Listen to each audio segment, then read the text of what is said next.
Do you have food clutter? Do you know what that is? That's when you've been buying groceries without a plan and you haven't been using them, and now there is clutter in your cabinets, clutter in your pantry, clutter in your refrigerator, clutter in your freezer. Food that's either gone bad, spoiled, or you're never going to use it. My suggestion is to set aside 15 minutes for each of these areas, go through the food, decide what you're never going to use, put it in a giveaway box if it's canned goods, etc.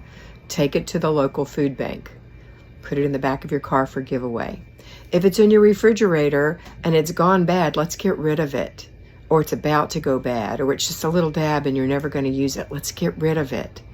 Get rid of the food clutter in your life. Look in your freezer. Has anything freezer burned? Has it been in there longer than it's supposed to? You don't know what it is? Either cook it or get rid of it. Today is the day. Let's start cleaning up, getting rid of food clutter. Make it a great day.